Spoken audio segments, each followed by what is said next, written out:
All sports, all plays. Yeah. All sports, all plays. All sports, all plays. 365, we making a plays. You talking the game, get you through the days. We're high in the court, the dime in the lane. Variety topics, living the same. All presentation, sports information. Hitting the airways, taking the nation. All sport, all plays, like working your faces. Grace at the field, so tie the laces. All sports, all plays.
All right, what's happening, everybody? Welcome to Gonzo the Judge Sports Talk, Tuesday, August 15th, 2023. Return to the Gonzo the Judge Sports Talk. I'm Gonzo.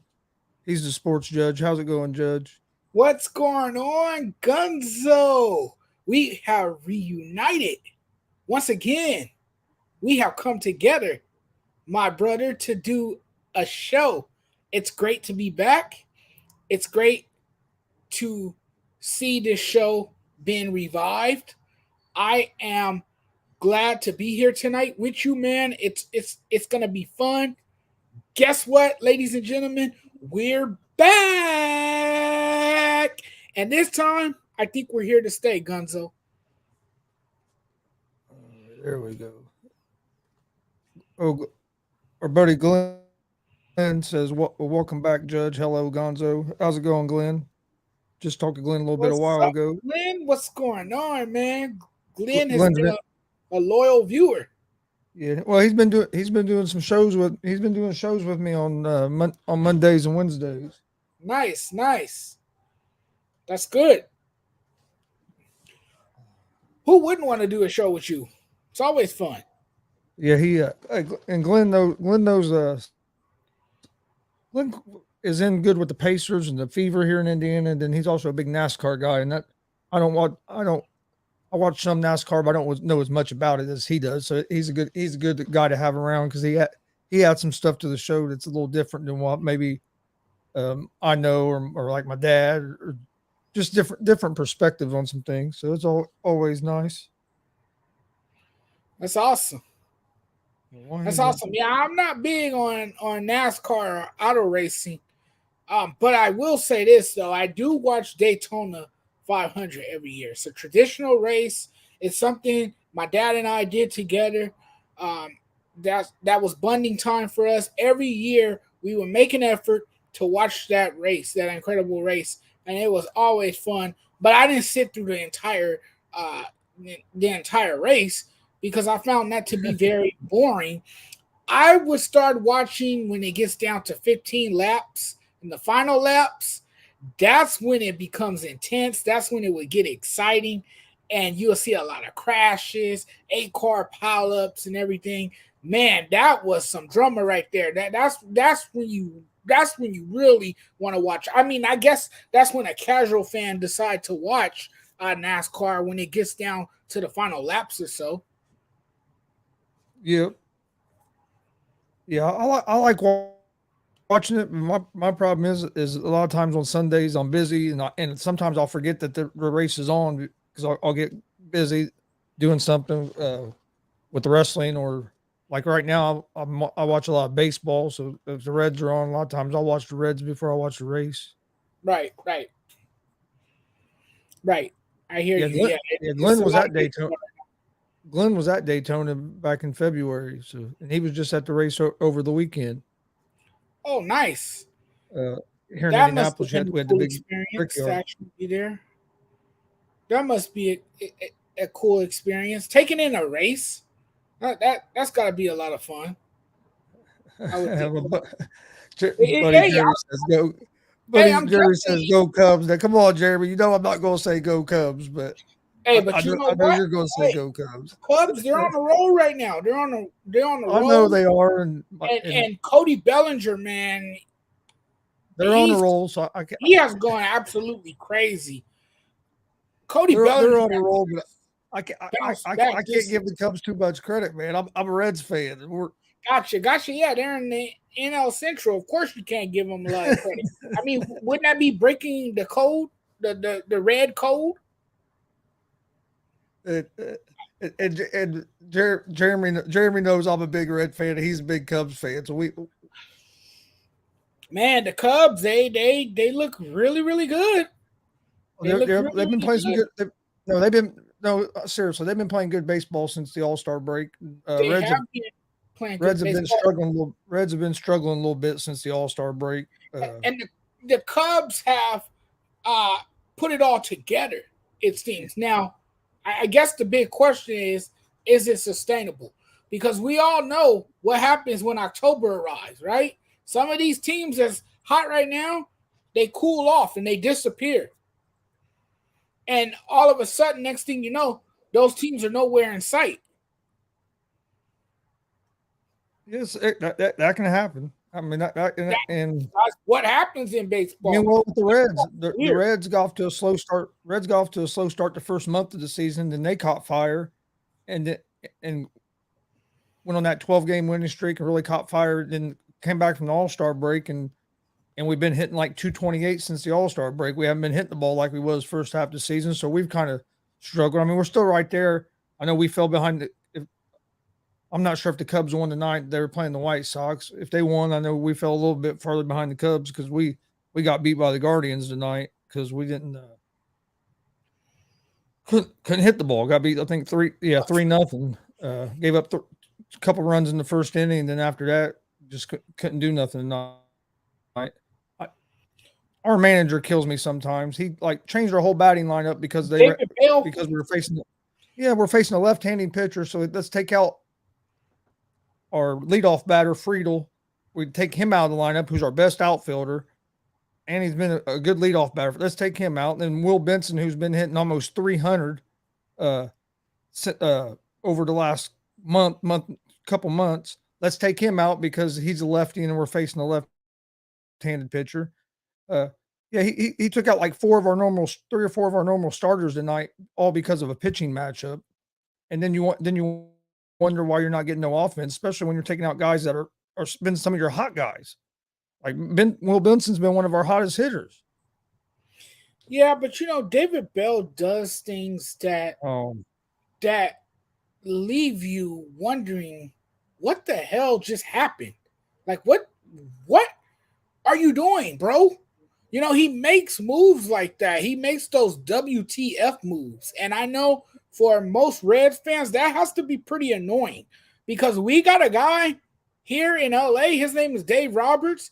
And I tell you, it frustrates the hell out of me being a Dodger fan that this guy does not know how to manage past the 5th inning. He does not know how to manage his bullpen, never uses the right arms out of the bullpen. So you guys are in a similar situation with David Bell as your manager because this guy takes his hot hitters out of the game at a time when they're needed. I mean, that's puzzling. Why are you making those type of decisions?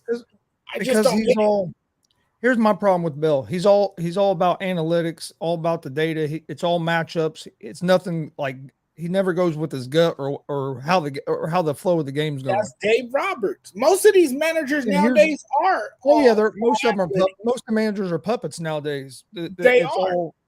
But you know what they need to do? And here's my advice to all the managers out there. Take your damn computers and toss it in the Pacific Ocean and open your 3-ring binder and rip all the papers into pieces. Just tear them into pieces and toss it out and stop relying so much on analytics. But all analytics is, it's a pretty word, right? Analytics. I can repeat it. Analytics. It's a sexy word. But all it really is, to break it down into smaller terms, is information. That's all it is. It's information on a player. It should be used as a tool, not as the be all. And that's the problem. And a lot of these managers are using it to decide the outcome of a game. I just find it very silly. And the bad thing is, the Reds, because of the first half they had, they decided it was a good idea to let's go ahead and sign David Bell to a 3-year extension. It's like, I was just about to get to that.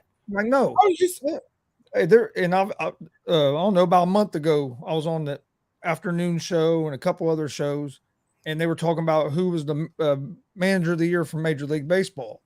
And a couple people brought up David Bell's name because of how the Reds were. And I said, I said, nope, I can't jump on that. I said, to me, the manager of the year is either the Baltimore Orioles manager, which I can't remember his name right off the top of my head, or Bruce Bochy with the Texas Rangers because of their big turnaround. I said, I can't jump on the David Bell train because I've seen it too many times where you think things are starting to go good and then he finds a way to mess it all up. So I said, I'm not jumping on that train until we see how the rest of the season goes. And then a week later, they give him an extension. I'm like, you shouldn't have gave him an extension yet. But they're not out of it. Jeremy said that the Cubs lost tonight, so that means the Reds and Cubs are about tied there for second division. I think they're like a half game. It's a tight They're race. like a half game or a game back from the wild card. Oh yeah, Major League Baseball, man, the playoff race, especially in the National League, is really tightening up. Mm-hmm. It's gonna be good here down the stretch.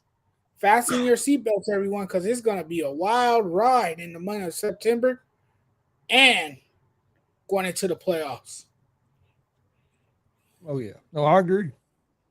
Going to be fun. The month of September, that's those are the dog days right there.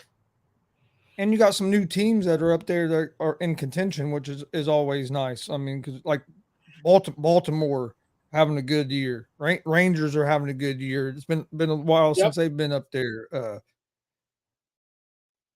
The Marlins have been playing some good baseball here, especially as of late. It seems like all the right. It seems like all the substandard teams are the teams that used to be substandard are the teams that's finally taking over baseball. It just feels that way, right? You used to seeing these teams at rock bottom. They're inferior. They don't win a lot of games. And then all of a sudden, 2023 rolls around. You flip the calendar to 2023, and you got the Orioles. You got the Miami. I was about to say the Florida Marlins, but you got the Miami Marlins, and you got teams like that's playing 500 baseball. It's fantastic. While you got teams like the Mets and the Yankees falling apart at the worst possible time, and the New York media is going absolutely nuts because they don't know what to do with themselves, as well as the fans. They don't know what to do with themselves because both teams stink so bad right now that, it's just polluting the air in New York. And that's all everyone's talking about, how terrible both baseball teams have been in the state of New York, which puts them in a terrible state as well. Hey, Yankees have been good for a long time, so they spent so much damn money and they can't win games. That has to be sickening to your stomach if you're a Mets fan.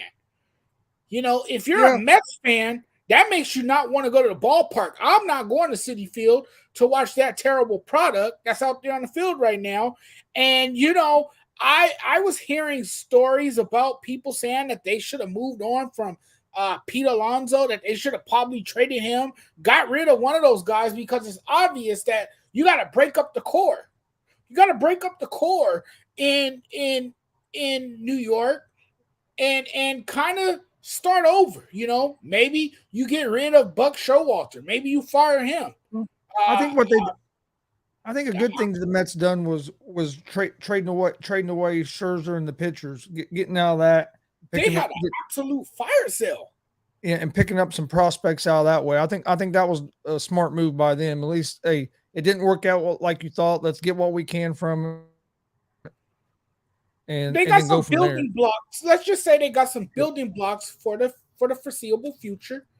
And they got some, top prospects in return for guys like Max Scherzer and, of course, Justin Verlander, who I heard was a cancer in the clubhouse. From my understanding, he was a complainer, and I guess one of the Mets players called him out publicly and said all he did was complain. There's two sides to every story. I don't know. Maybe he was just frustrated with his current situation in New York, because look, it's never fun to lose.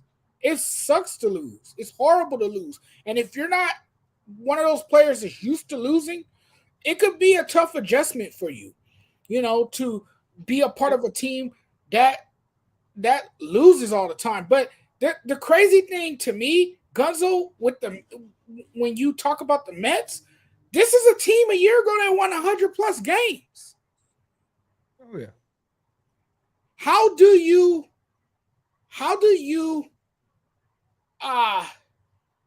lose so many games the following year? It's as if this team took a step back. This team is at its worst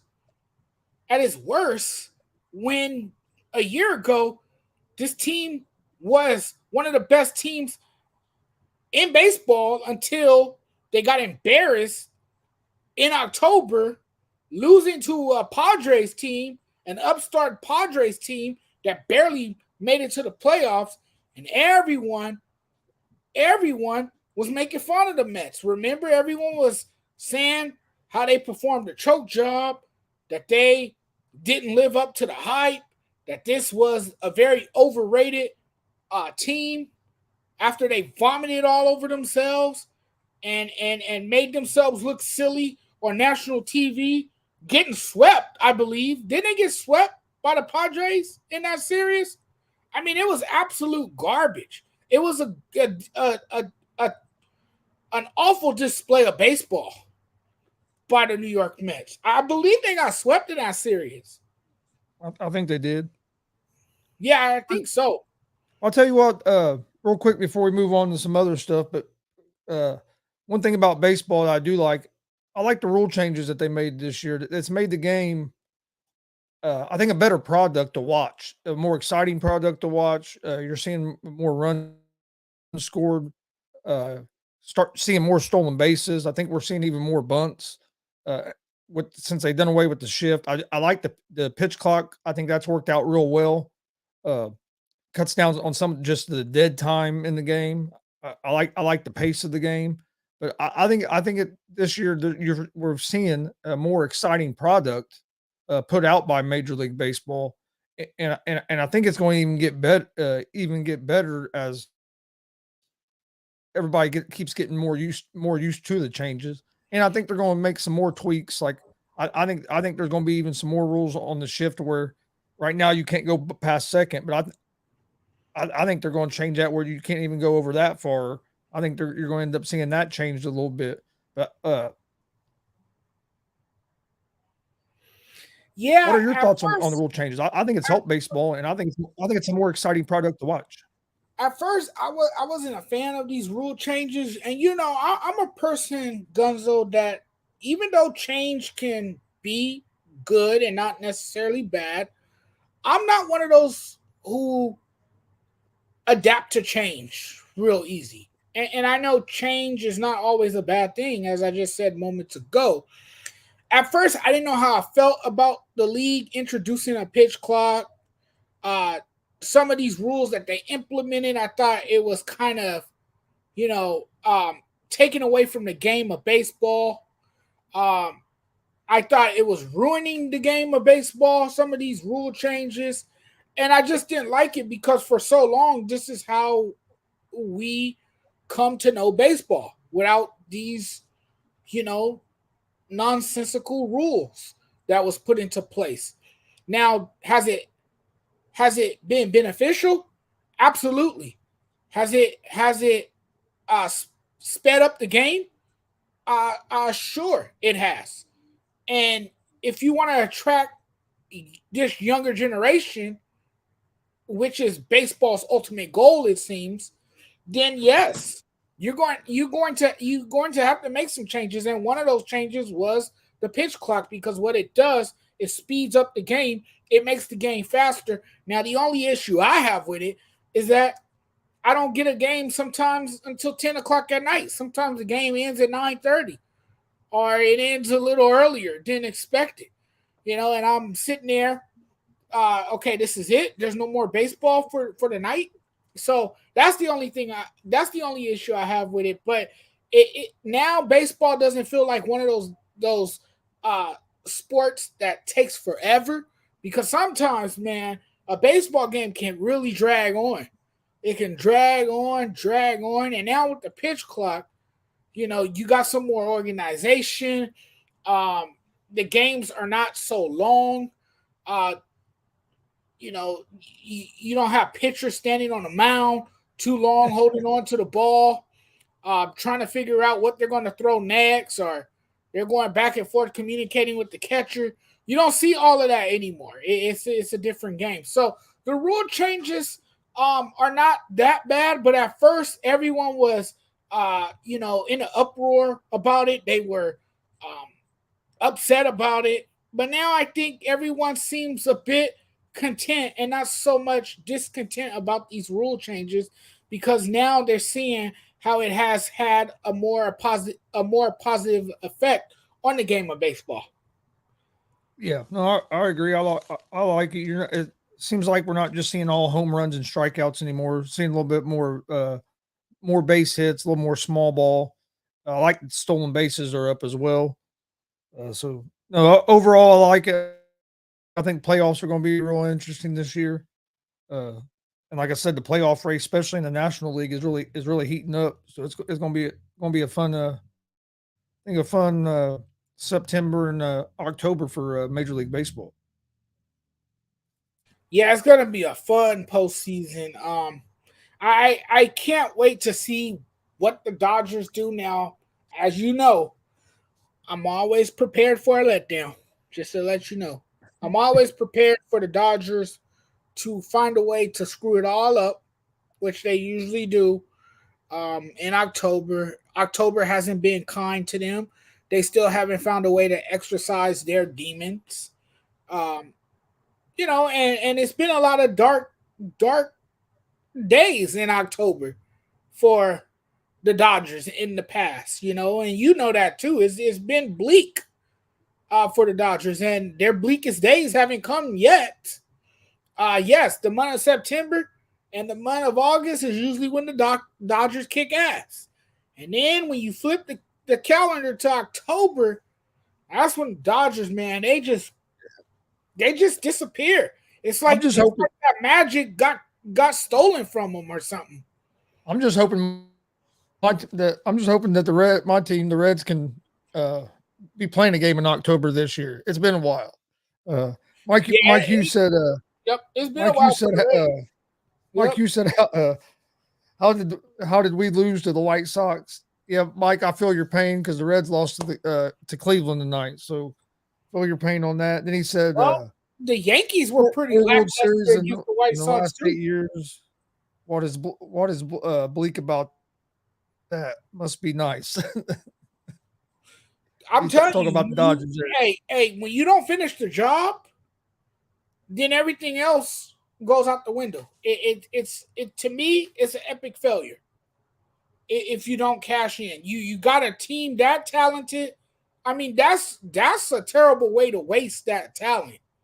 To not be able to win a World Series title. And the expectations have always soared high for the Dodgers, particularly when you have guys like Mookie Betts. You have Freddie Freeman, who's going absolutely insane right now. Freddie Freeman, you look at his numbers. Um, Oh yeah, wow, the dude is out of this world right now. He's out of this world. He's just on a tear. We were talking But about that. I was talking about that earlier with Mike Hughes on the afternoon show. We yep. mentioned Freddie Freeman as one of the MVP runners, front runners, along with Acuna. I think it was Acuna we were talking about from the Braves. But I mean, Oh, Acuna, man, he sent one out today. I was watching that game earlier against the Yankees, a struggling ball club, by the way. Acuna, man, he gave them, I believe, a 4-0 lead. Braves are going to be a tough out. Oh yeah, the Braves right about now, from the looks of everything, they look like a team that cannot be beaten. They're going to be a tough out.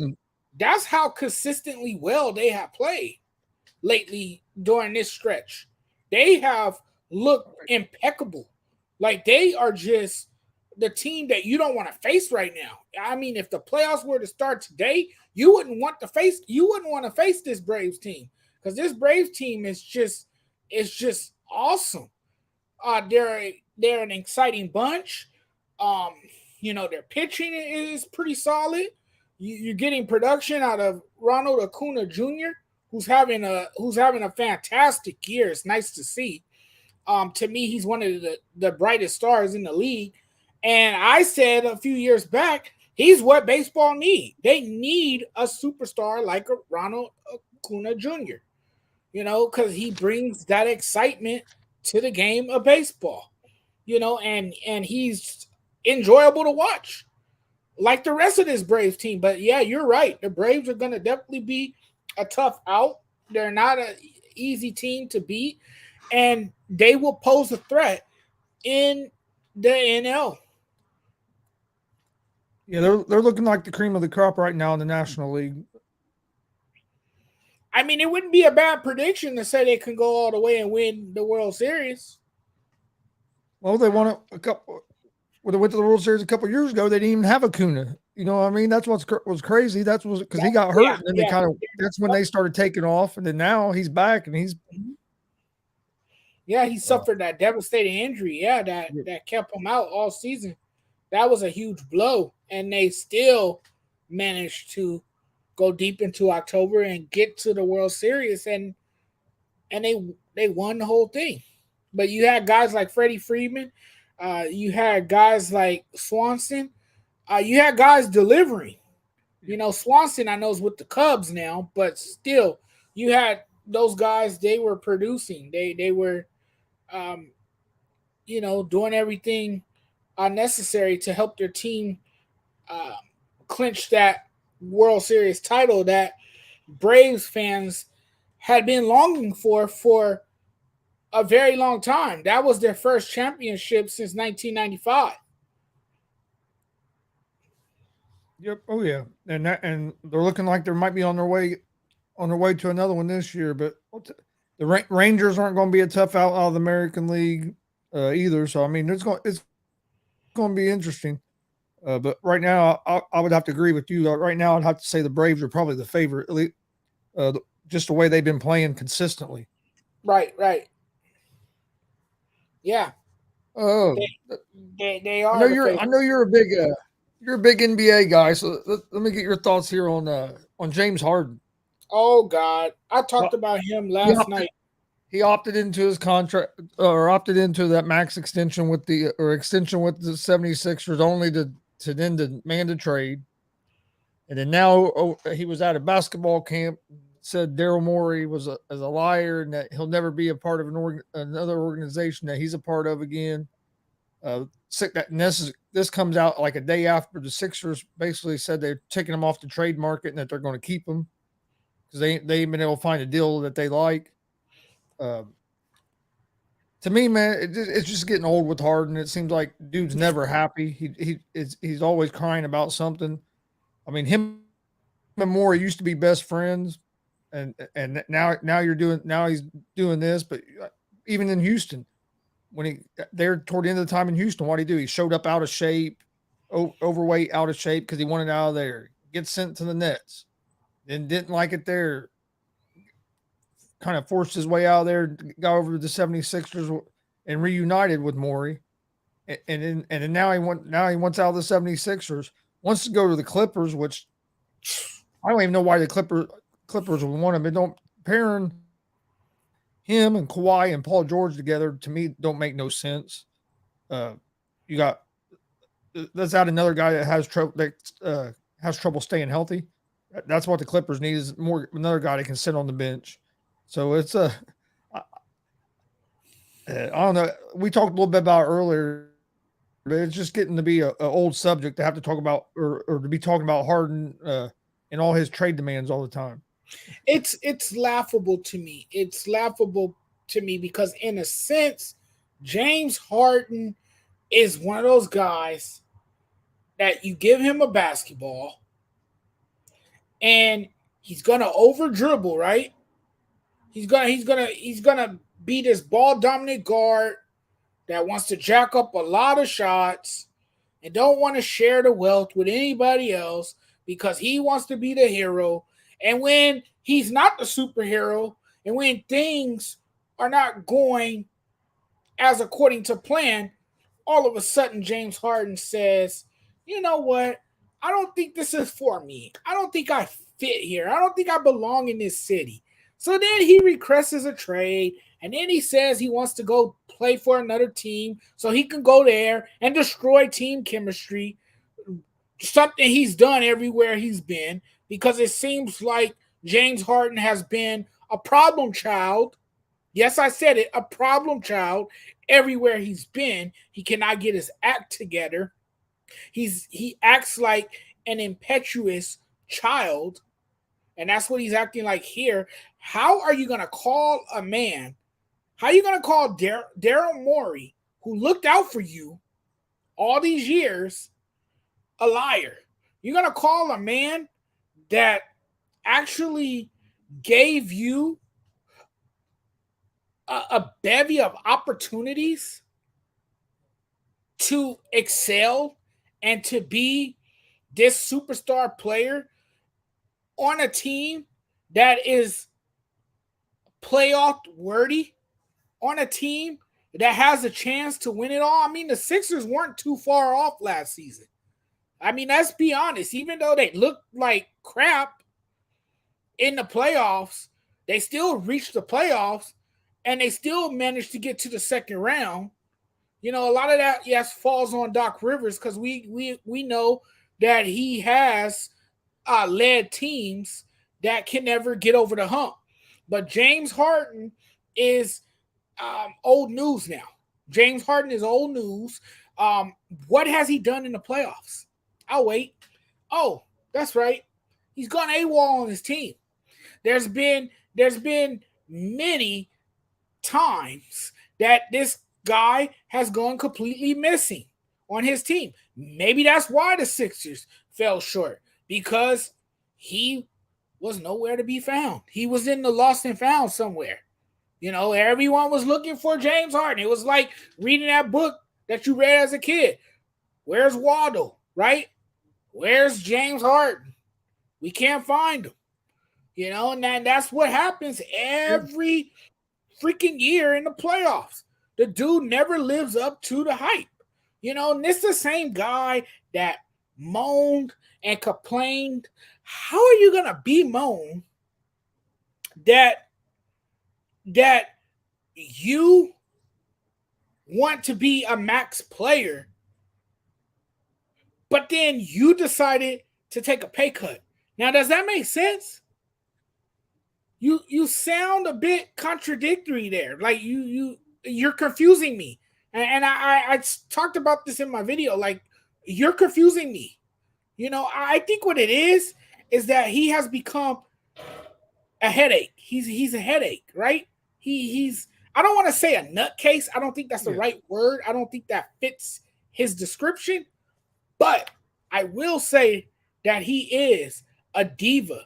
And the antics and the crazy talk has really gotten old. It's enough already. It's enough. But I found it very classless and distasteful to disrespect the man that looked out for you. And I think part of it with Harden is he still thinks he's the same player as he used to be. He's not a max player type anymore. He's not the same guy that he was when he was in Houston, back when he was winning the MVPs and leading the league in the scoring and all that. He's not that guy no more.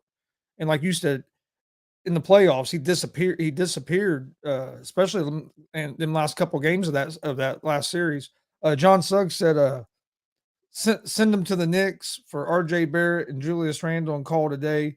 Harden would fit right in New York.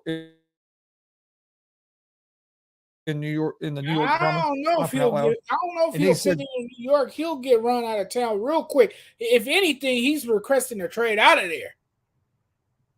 And then John Suggs also said to Doc's, he said also said to Doc's defense, though Game 7, them bums gave up. Yeah, that 76ers team did not show up for Game 7. I agree. They did give up. So I'm not going to put that all on Doc because if your players don't play, you know what I mean? I think he tried to have them ready. They didn't respond. But, yeah. He says Harden has PTSD. John Suggs does. But, yeah, it's going to be interesting what happens. But I said all along I didn't think the Sixers would trade him before the season. I figured he would still be with the Sixers till at least the trade deadline, just because I knew they wouldn't going to just give him away. And I think we're getting to a point, and I think that's I guess it ain't a problem, but it's just the public thinks that just because a player demands a trade that the team has to trade him. Or you know what I mean? Just because the player demands a trade. Well, that's not how it works. You sign a contract, you're under contract. The team don't have to trade you. Just like the stuff that's going on with the Indianapolis Colts right now with Jonathan Taylor. I mean, he demanded a trade, but just because he demanded a trade doesn't mean that they have to trade him. If they don't trade him, what? Right. He don't have no leverage. He doesn't have any leverage. What, you going to sit out a whole season? Well, who's going to want a running back that was hurt the year before, then has set out a whole season? Who's going to want to give you a big contract, and that's what you're after? So you're just putting yourself in a worse situation. I get that. I think somebody got. But Gonzo, you got to realize this, though, my friend. You got to realize one thing, that now these players today, and this isn't all professional sports, they assume so much power that they can almost dictate and force their way to a team that they want to play for. They think they can, and you can't a little. You can't a little bit. Look at Anthony Davis. He forced his way out. Here's what I was going to say. You can. Yeah, but look how long it took, and they didn't have to do that. But what I'm saying is, you can a little bit more in the NBA, but not as much it don't happen as much in the NFL as it does in the NBA. That's true. That you're right. You're right. You're starting to see, and you're starting to see that these NFL players. I think that's one of the things these NFL players are running into. They see the NBA players being able to do that. They think they can in NFL, but the way things are set up, it's a little different. And these NFL owners don't give in like as easy as these NBA owners do. Right. And with the way you got the CBA set up in NFL, I mean, if Taylor keeps sitting out, and because he's going to get fined, you know what I mean? He can get fined for if he ends up not playing, especially once he's cleared and healthy. I guess he is back at camp, back at training camp now and everything. And said he'll start practicing once he's 100% healthy, but he still wants to trade. But Jim Irsay's not going to trade him. If he's not going to trade him right now, Taylor don't have no leverage because you're under contract. They don't have to trade you, and then if you don't play, it'll hurt the team because you're a good player, but you're the one losing out on that money. Yeah, I was about to say it's going to hurt. And plus, there's not going to be a big trade market for him right now. Who's going to trade? Who's going to want to trade? Think about this. Who's going to want to trade for a running back? Okay, right now running backs are having trouble getting the money that they think they deserve, getting a higher contract anyway. But who's going to want to trade for a running back that has a hurt ankle, Exactly. He has a hurt ankle, and not only you trade for him, when you trade for him, you're gonna have to re-sign him to a contract then because that's why he wants out of the Colts, because they won't give him a contract now. So who's going to trade and sign a guy that is hurt? He has no leverage right now, and that was my thing with Taylor. Is you picked a bad time to do this because you're coming off that injury, you haven't been playing, and coming off that injury, you had a down year last year because part of it was because of that injury, part of it was because the Colts was just terrible too. But he didn't have a great year last year. Somebody got in just like 2 months or in April, late April, early May, he was all about he was going to play out this season, finish out his rookie contract, and then go from there. And I don't know and then all of a sudden he hired a new agent, and then everything changed. I don't know if that agent got in his ear or if he got if one of his friends or family had gotten his ear, and that's why he fired his other agent. But I personally, I think he's getting some bad advice from somebody that's telling him that, like, hey, we need to he got some bad advice because this wasn't the time for him. He didn't have the leverage. This wasn't the time for him to try to play the leverage card like that and demand a trade. If you'd have played a good season this year, or if he would have had a great season last year and didn't have the injury, I can understand it a little bit more. But when you're coming off a subpar year and you're still hurt, you're not even participating in practices or anything because you're still hurt supposedly with the ankle. I just don't see a team trading for him. Yeah, I'm with you on that. I don't see a team trading for him either, especially when you're coming off an injury and we don't really know what your status is going to be like. I wouldn't want to touch you right now, And you mentioned it too. I mean, running backs, they feel very unappreciated, and I understand wholeheartedly why they feel unappreciated. And look, Gonzo, part of the reason is because a running back position is one of the toughest positions on offense. Also, you need a strong running game if you're going to open everything else up on the offense, right? Because that allows you to do play action. It allows you to get more creative with your offense. So having a strong running game and being able to establish a strong running game is very, very crucial to your offense.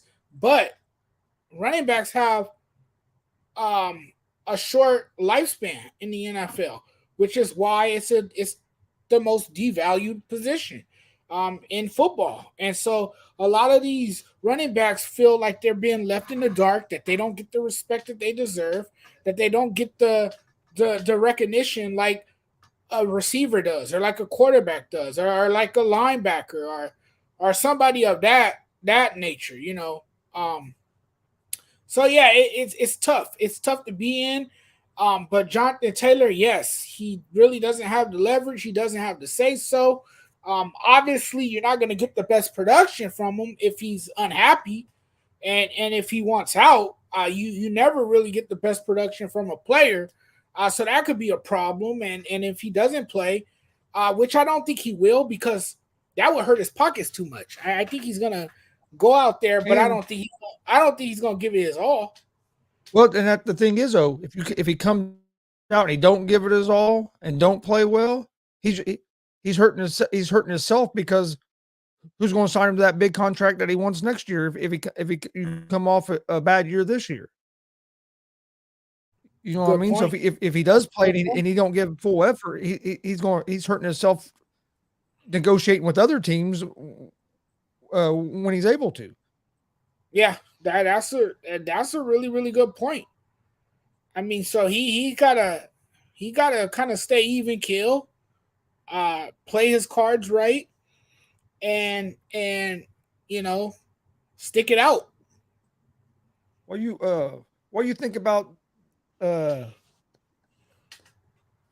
Colts? We'll stay with the Colts real quick, then we'll move on to some other NFL stuff. But since we was talking about the Colts with Jonathan Taylor, we'll go ahead and go right into the Anthony Richardson. They announced today that he's going to be the starter. I figured he would be the starter. It did kind of surprise me that they announced it this early, right after the first preseason game. I figured they might wait until at least after the next game, a little bit later. But I thought once they drafted him, I figured they were going to start him because, like I was telling you before the show, when in past when the Colts have drafted a quarterback in the top 3 or 4 like that, they usually play him as a rookie. They played Peyton Manning as a rookie. They played Andrew Luck as a rookie, and I figured they were going to play. I figured they were going to play him as a rookie, as Richardson as a rookie as well, because I mean, you drafted him at 4, and the reason I thought they'd play him because is his experience. Yeah, you can send him over there. You have Minshew, you can play Minshew, but how much is he going to learn standing on the sideline? And is he going to learn from Minshew? Where with him not having as much college playing time, I think it works out. I think it's best to go ahead and play him now. Let him make the mistakes he's going to make. Let him start that learning process. And yeah, he might have a little bit of a rough year this year, but I think then you'll see that jump. But what I saw from him in the first preseason game, I was happy with. He threw 1 interception. It was a bad throw. But rookies are he's gonna go through veteran quarterbacks throw interceptions, let alone rookies. You know what I mean? Yeah. I thought his pocket presence was good. He dropped a 55-yard dime to Alec Pierce that should have been a touchdown that Pierce dropped. And then he would have had a rushing touchdown that was called back on a holding penalty. So I mean, in his three or four drives he played, I didn't think I thought he looked pretty good, especially for his first NFL action. I know it's preseason, not the same as a regular NFL game, so you can only take it for what it is. But overall, I didn't think he done that bad. So I don't have a problem with them starting him. I was kind of surprised that they went ahead and announced it this early in the preseason, though. Yeah, and he's gonna have his growing pains. He's a rookie quarterback. He's gonna go through growing pains. That's part of being a young stud in this league. You're gonna make mistakes, and the hope is that you learn from them. But it's not that surprising that he gets the nod, right? Look, the coach drafted Richardson with the number 4 overall pick this offseason. You rest assured that he's going to play, that they're going to see what they have in him. They're going to see what they need to focus on. They're going to look at his flaws. They're going to look at film. They're going to dissect plays. They're going to see what he could do better and where his weaknesses are. They're going to look at his strengths and see what he can bring to this coach team, but he is officially quarterback number 1. He's actually he clearly earned it because he beat out Gardner Minshew and Sam Ehlinger for the starting job. So that says a lot about his productivity and what he has done to impress the Colts early on. He wasn't all that bad.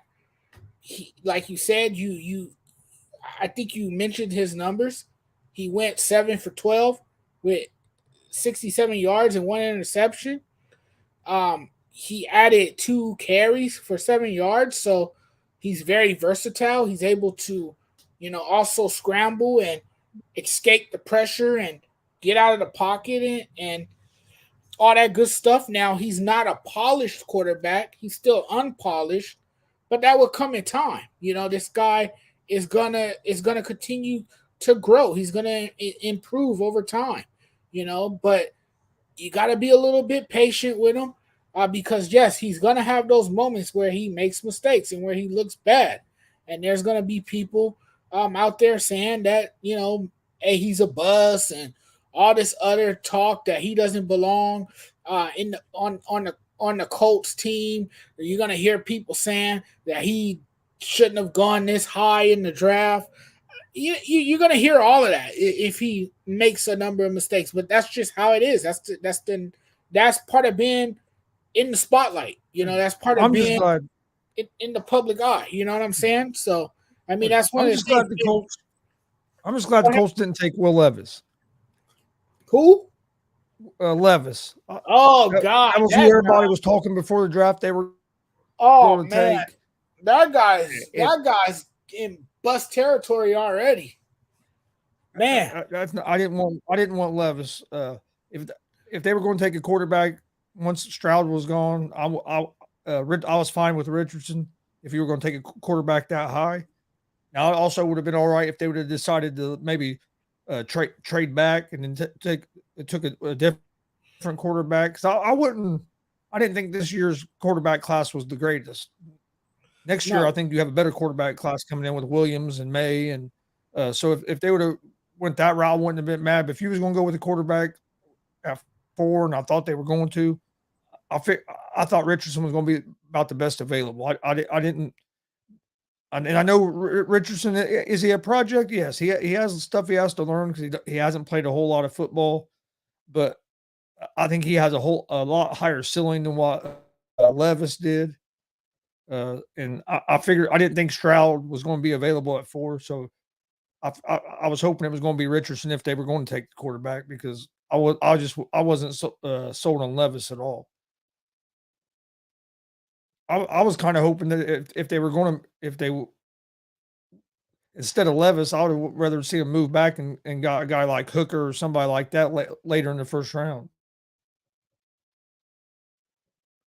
That You're dude muted, dropped Judge. tremendous.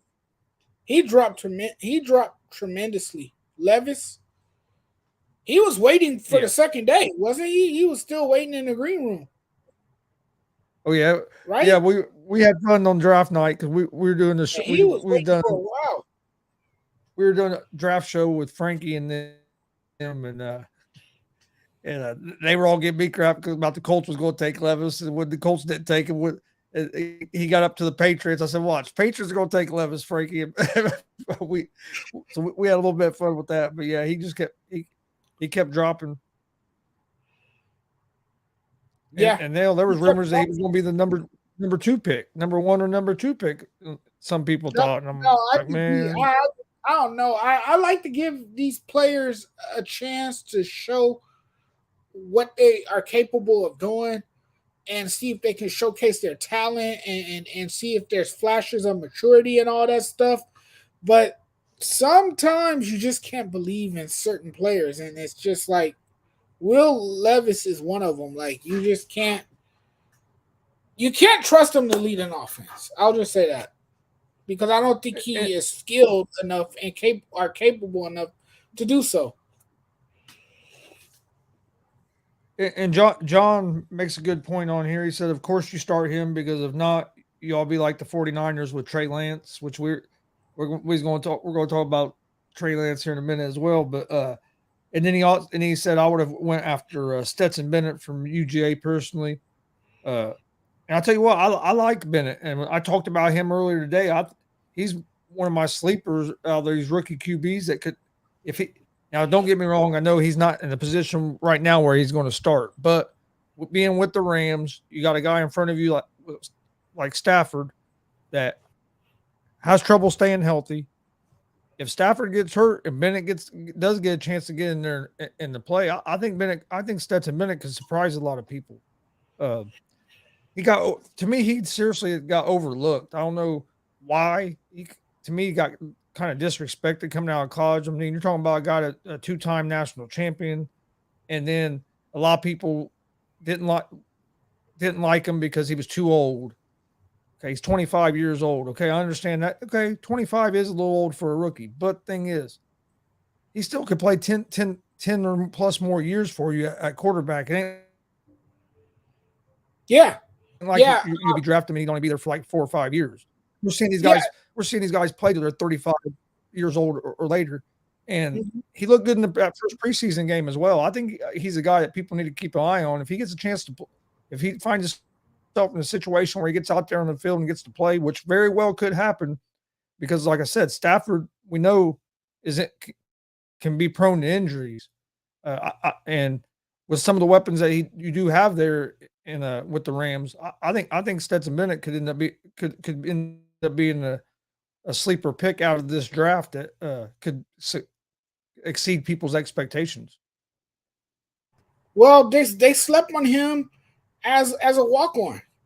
You know, he's used to being counted out. He's used to people telling him what he's not capable of doing, or what he's not good at, or that he would never be an NFL quarterback. He hears all this stuff. He's heard it throughout his career. This was a walk-on. This was a guy that got overlooked. You know, he got turned down, but he didn't give up. And I think his story is one of the most inspirational stories in football, because look what he did. He led Georgia to a national title. No one thought he could do that, but he did. And yes, you could give a lot of credit. You could give credit to the defense. Sure. I'm not discrediting the defense. The defense, of course, did its part, because that's what the Georgia Bulldogs are built on, right? Defense. They're a defensive-oriented team because of who's their coach, Kirby Smart, a defensive specialist. So, yes, defense did take some of the pressure off of Stetson Bennett, but at the same time, Stetson Bennett made some big plays in that national championship game, and that is one of the sweetest stories that we will talk about for many years to come. I remember writing about the game that night. You know, so yes, I'm with you. I think Stetson Bennett is in the right territory, and I think you're right. He can really be something to watch. And he led him to back-to-back national championships. Yeah. So, I John think you're right. Oh, yeah. Go ahead. No, you're right. They completely overlooked him. And those are the ones that usually make the most noise. Those are the ones that usually become top-tier quarterbacks at the next level. They transform into this elite quarterback that no one thought they could be. And everyone is going, ooh, we didn't think he would be this good. Yep. John brought up Trey Lance. Let's talk a little bit about that. What do you think the 49ers are going to end up doing with Lance? I talked about him today too. I think it was a mistake. I think this could go down as one of the worst trades in the draft in the history of the NFL. I'll just put it that way. This guy, Trey Lance is looking more and more like a bust. And I know it's only preseason. People are freaking out. People are going nuts. But he looks bad. He looks terrible. And when you look at him, he's not even a rookie. It's his third year. And when you look at him, right, he looks uncomfortable. He looks rattled. He looks confused. And I think another thing is he's lacking confidence. He's lacking confidence in his own abilities. Because we know there is obviously something there for him to get drafted third in the 2021 NFL draft. But I think at the end of the day, this is going to be Brock Purdy's job. And it should be his job. Look what he did last season. Look what he did last season in the playoffs. He had a breakout year. He had a breakout postseason run. Well, not just postseason run. I mean, he had a breakout season from the time he got in until he got that injury. And Brock Purdy, to me, is the complete opposite of Trey Lance. He's unfazed. He's cool. He's calm. He's collect. You know, he doesn't let the pressure get to him. In fact, he plays great under pressure. And when I watched him last season, Brock Purdy, to me, he looked like a 10-year vet out there. He looked like a quarterback that had been doing it for a very long time. So I mean, if I'm Kyle Shanahan, I'm going with Brock Purdy, and I think he's going to get benched in favor. I think Trey Lance is going to get benched in favor of. Well, Shanahan has already came out and said that Purdy's their starter.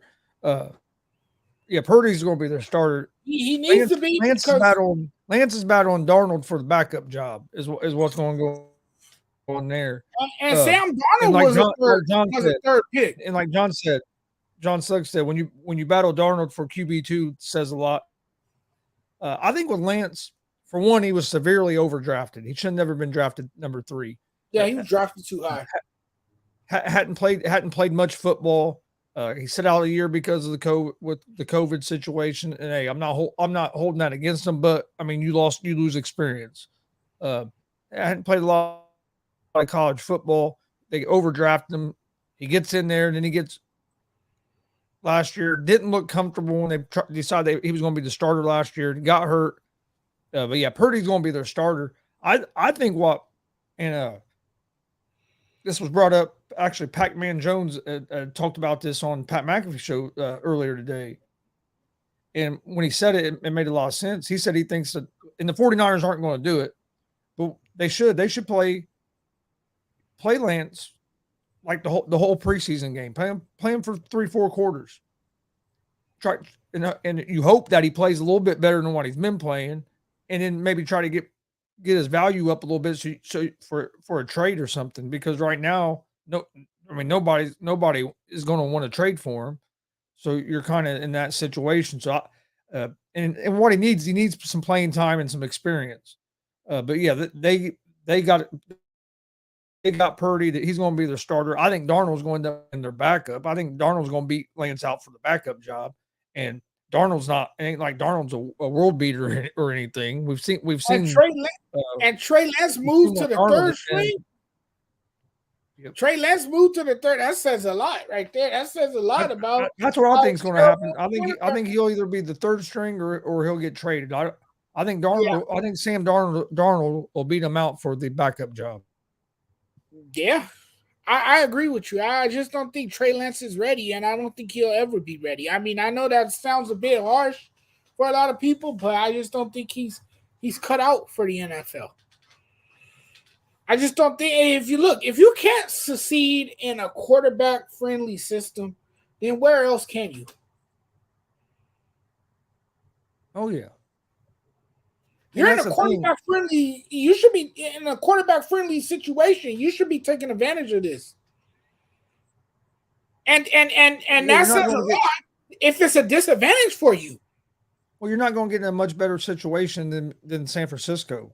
With the weapons they have and the offensive mind they have at coach with Shanahan, and then you got McCaffrey and Samuel and Kittle and Mitchell. I mean, you're just loaded with weapons. Where, yeah, there's if you can't succeed there, chances are you're probably not going to succeed at many other places. Right. I mean, look how many different quarterbacks we've seen Shanahan be able to plug into that offense and have some success. That's what I'm saying. He's plugged in quite a bit, and they have all flourished. And Lance hasn't been one of them. Nope, not at all. Well, man, was there anything else that you wanted to touch on tonight? No, I you know what? Yeah. I think this was a great show. I'm glad to be back doing this show with you, Gonzo. It's been a minute. And we're gonna keep the train moving. We're gonna keep doing this show because, like I told you before, you and I have great chemistry, and this show has been a blast. It's been enjoyable, and our viewers have been awesome as well. Yeah, we'll be back on Thursday. We'll be live every Tuesday and Thursday, 11 p.m. Eastern. What's that? 8 o'clock your time? Yeah, 8 o'clock my time. Are you Pacific time? Yep. Okay. So 8 o'clock. You're on the West Coast. 11 Eastern. But no, you have any final thoughts or anything before we get out of here? Then, man, I just want to say again, man, it was a blast to be back on with you. Let's keep grinding. Let's keep pushing out content, and let's make our viewers happy. Sounds good to me. Please hit that. Make sure you hit that subscribe button on YouTube at Gonzo Sports Room and at the Sports Judge. Also, like and follow on Facebook at the Sports Judge, at Gonzo Sports Room, and at the ASAP All Sports All Plays Network. I know all of us would greatly appreciate it. Please like, share, and comment. We'd also greatly appreciate that. We hope you guys enjoyed the show tonight. Like I said, this has been Gonzo and the Judge Sports Talk. We'll be back on Thursday, 11 p.m. Eastern, with another episode. Hope everybody enjoys the rest of their night, and we will see you guys on Thursday. Peace. All sports, all plays. All sports, all plays. All sports, all plays. 365, we making a place. We talking the game, get you through the days. We're high in the court, the dime in the lane. Variety topics, living the same. All presentation, sports information. In the airways, taking the nation. All sport, all plays, like working your faces. Grace at the field, so tie the laces. All sports, all plays.